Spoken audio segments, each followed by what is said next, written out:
If you've been thinking about buying a home, 2026 is your year. This is going to be the best year we have seen in the last 6 years for home buyers. The market's finally rebalanced, sellers are having to give in a little bit, and buyers have a little bit of leverage. And in this video, that's what we're going to go over. We're going to go over market conditions that are giving buyers leverage and what's causing seller fatigue. And then at the very end, we are going to go over the recipe for a fantastic real estate deal. There's a few factors that go into this, and if you can knock all of them off, you are going to get a home run on your next home purchase, whether that's your next home, your investment home, or your first home. This video is going to have all of the things you need to know in 2026. Let's get it. So why do I say 2026 is going to be the best buyer's market yet? Well, factor number one is you have less competition as a buyer, meaning there are less buyers that are looking for homes right now than there have been in the last couple decades, honestly. Mortgage rates were very steady up until the pandemic, and people knew what to expect. Home prices were fairly steady. They had a great appreciation, and people knew what they were getting into. The pandemic really threw a curveball and changed the payment dynamics when it dropped interest rates so low. That's what shot prices up, and now we had a huge discrepancy, and we needed a rebalancing of the market. And that's what we saw last year, where buyers just held off on applications. We didn't have as many buyers come to the market, so sellers had to compete for less buyers.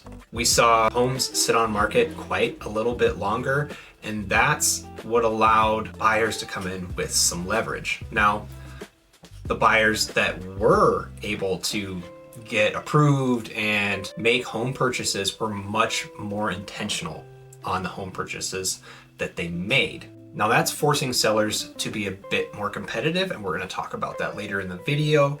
But for number one, the competition, there are less buyers out there. Now, that hurt mortgage lenders, and they had to come up with some options to help incentivize buyers to be able to afford these payments that were at new high interest rates with higher price points. Now that made the monthly cost a lot higher. That's what kept a lot of buyers out of the market over the last couple years.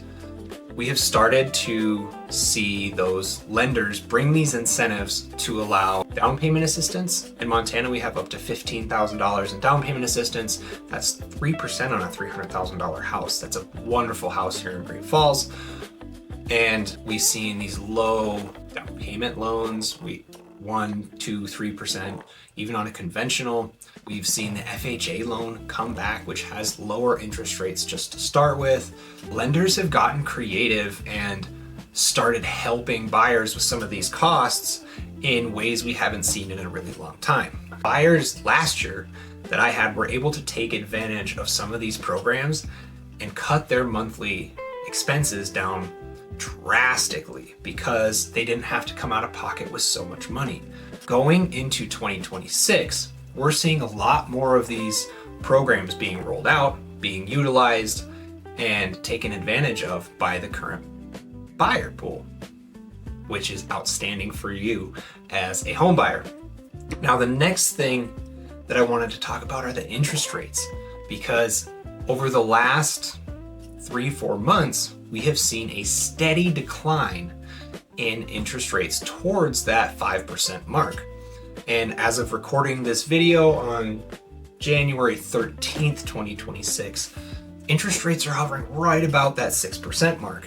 Now, if they continue down much more, we will see the buyer pool come up exponentially as the monthly payments get cheaper and cheaper. There's this little limbo where you have an opportunity to go use some of these incentives, take advantage of a lower interest rate, and take advantage of less competition in the market. Now, these are the advantages that you have just stepping up to the plate from the lender side, from the market side. Now, the really big one is seller fatigue. We are seeing so many sellers that were not able to sell their home in 2026. They did not look around at the competition. They were not advised properly that the buyer pool has shrunk and they're being more intentional with what they're buying. Any of the sellers that I had to work with, we had to look at repairs before we listed. We had to look at making sure everything was clean, and buyers wanted to be sure what they were buying was worth what they were paying. And they had the opportunity to do this. This drove inventory levels up as some sellers got it, some sellers didn't. This is what caused opportunity in the market for buyers to shop around. The sellers that got it and made sure all of these things were taken care of, those homes sold quickly to buyers that were super happy. The other set had to adjust their price. They sat on market for a lot longer days, and that fed into the seller fatigue a ton. Because think about it, you're going to sell your home, you get all excited, you do all the pictures, you do all the cleaning you think you're supposed to do, and you go live and you get no showings, you get no offers, you do price cuts, you get a couple showings, and you have to get the family out at dinner time, and you go through all of these steps and nothing sells. That's exhausting.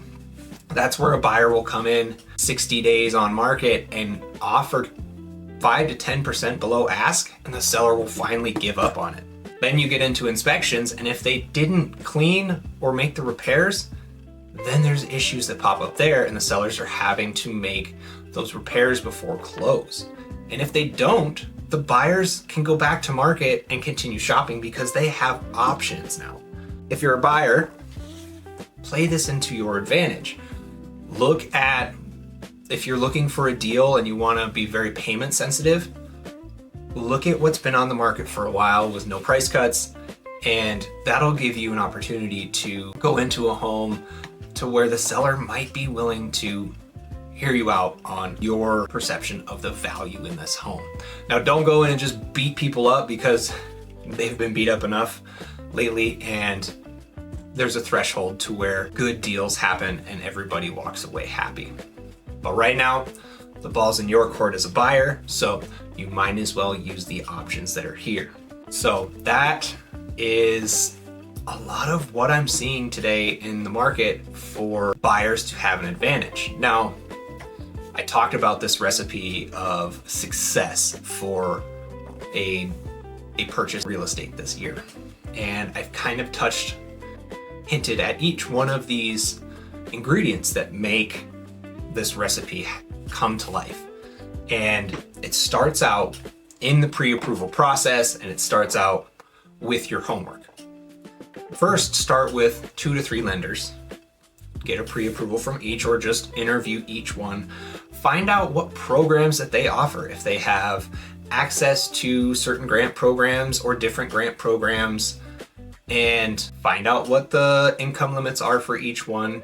Figure out where there are incentives that you can take advantage of.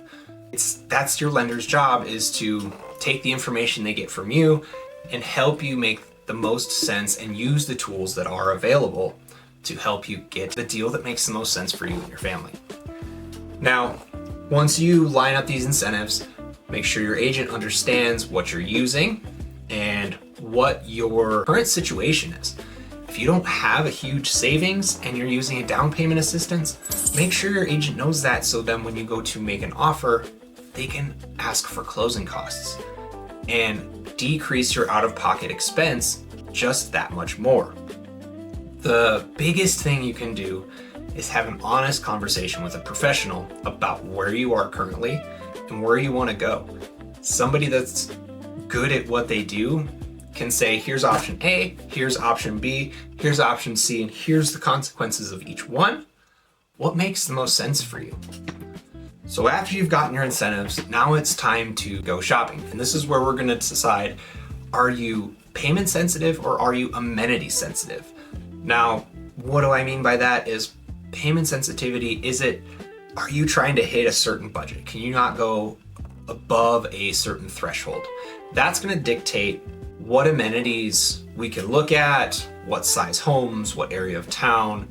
We are going to look at the biggest pool of homes so that we can find something that we can make a deal on. Now, if you're amenity sensitive, you need the 3-car garage, you need the fenced in backyard, you need the mother-in-law suite, you need a spa tub, and you need mountain views. You have all of these things that you want to have in your dream home, and that's beautiful and wonderful. It just makes our hunt a little more specific. If that dream home were to pop on the market and it was also somebody else's Montana dream home, then you may have some competition. It's all gonna depend on how they priced, presented, and promoted the home.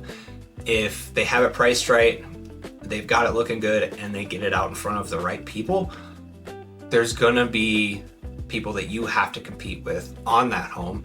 And there's a strategy for making a strong offer on those homes for what you're looking to do. Now, if you're in the payment sensitive range, that's when we go look at a few different properties, and the idea is to find one that has been on market for a few days or for a couple weeks. It's had the buyers that are ready to go, that are amenity sensitive.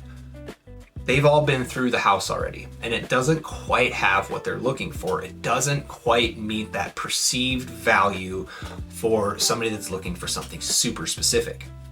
What that does for you is it opens the door to say, hey, it's got the 3 or 4 bedrooms that I need.